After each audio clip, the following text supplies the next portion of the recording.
Special editions, trims, and packages have been available for decades across many types of cars.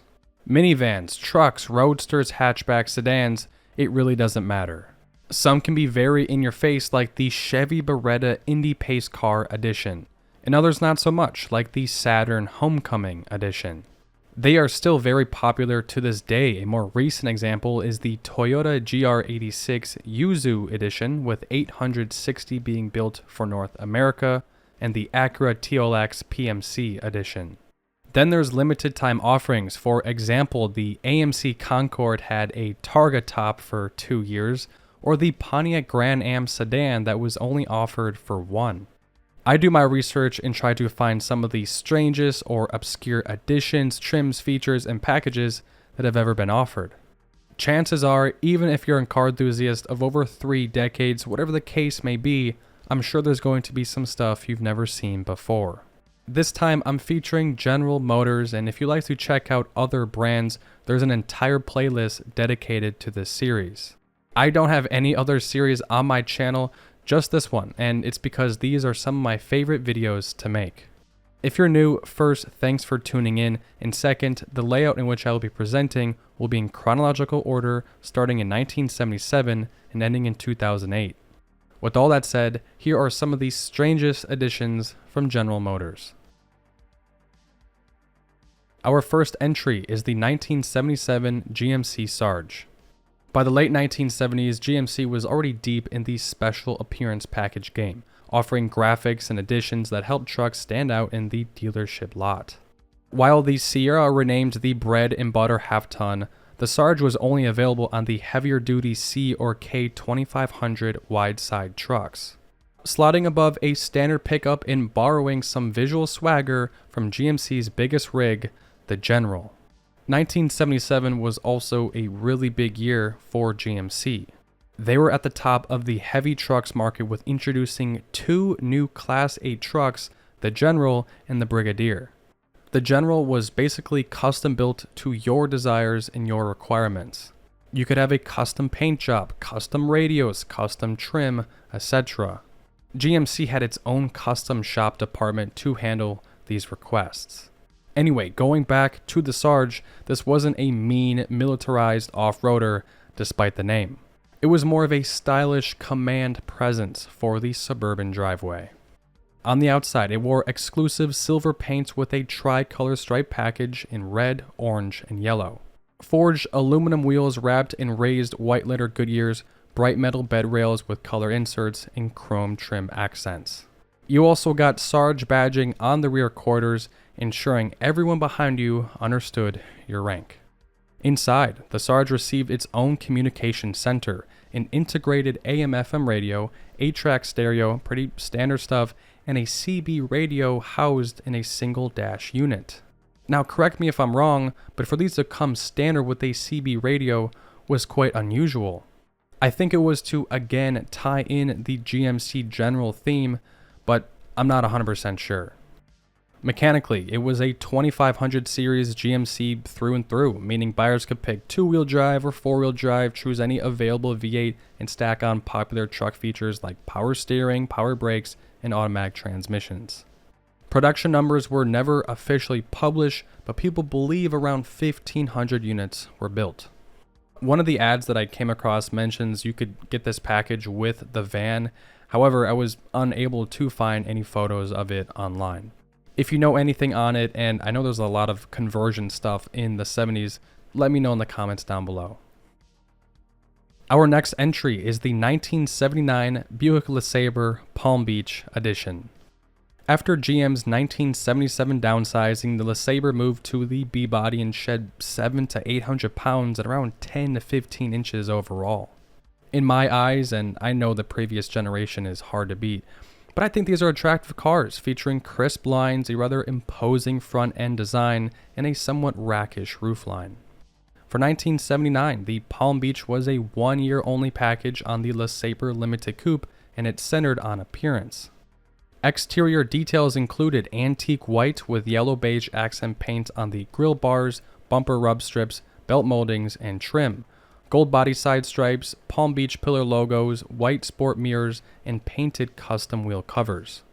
Inside, it added Palm Beach cloth on the 55/45 front bench, longer pile carpet, special wood grain on the doors, instrument panel, and steering wheel, a dash logo, and custom seatbelts. Mechanically, as you would expect, it matched every other 1979 LeSabre Limited. Standard power was Buick's 231 V6 with optional Pontiac 301 or Buick 350 V8s, and the transmission was a 3-speed automatic. Total production for the Palm Beach edition was 4,001 units. I don't know where that one came from. Usually it ends in an even number, but that's what happened with the Palm Beach edition. This is a weird one. It definitely speaks for the time very well. This wasn't a dealer package. This was an official GM edition that centered along Palm Beach, Florida. Time to highlight one of the rarest dealership created specials out there, the 1990 Oldsmobile Cutlass Cowley Wyoming Centennial Edition. Built to celebrate the state's 100th anniversary of joining the Union, this was a holiday Oldsmobile in Cheyenne only package. Visually, the upgrades were extremely minimal. Black pinstriping and Wyoming Centennial decals, and that was about it. Underneath, it remained a base model Cutlass Cowley, meaning the 110 horsepower Iron Duke, and with a 5-speed manual, which at least helped the lightweight M-body feel a bit more lively. As I'm recording this, I was only able to find one junkyard example of this edition. Maybe, when I edit the video, there might be more, but yeah, this has got to be one of the most obscure Oldsmobile specials ever. Next up is the 1991 to 1993 Chevy Caprice LTZ. For 1991, Chevy stunned the full-size world by retiring the long-standing, boxy B-body styling and replacing it with a smooth, aero-driven shape. Love it or hate it, this was no longer your grandpa's square cruiser, it was a round whale making a statement. Inside the model lineup, the LTZ arrived as the performance-leaning flagship before the Impala SS existed. If you wanted the handling tune of the cop car but didn't want people thinking you were a cop, this was the one to have. Offered from 1991 through 1993, the LTZ trim took a very stealth-focused approach. There were almost zero sporty visual cues, no ground effects, no rear spoiler, no big wheels, no hood vents, just subtle touches like chrome exhaust trim and slightly wider tires. Mechanically, the LTZ borrowed much from the 9C1 police package. Quicker steering, heavy-duty brakes, upgraded cooling, bigger rear drums, the Sport FE3 suspension, and a limited slip 3.23 rear axle. Early models came only with the 170 horsepower fuel-injected 5-liter V8 and a 4-speed automatic. But by 93, its final year, buyers could option the 5.7 V8, the same displacement as the police motor, but tuned slightly below the 9C1's output. 1993 is the holy grail for these, the only LTZ with the 5.7, and the first year without rear wheel skirts, giving the Caprice a noticeably cleaner stance. Inside was arguably the coolest part. LTZ models added an analog tachometer that later LT1 cars never got, along with a digital speedometer, voltmeter, oil pressure gauge, full gauge cluster, and upgraded seating. Speaking of that upgraded seating, holy crap, those look like one of the most comfortable seats I've seen in a car. Unfortunately, the LTZ rarely made headlines in the showroom. Buyers looking for comfort tended to stick with the softer Caprice trims, and once the Impala SS thundered in for 1994, the LTZ was just history. Production figures were never disclosed, but given how few remain today, this package was very low volume. They cost around $50,000 when new in 1991, which is definitely on the high side, probably one of the most expensive Chevys at the time. In 2025, an absolute gem if you find one.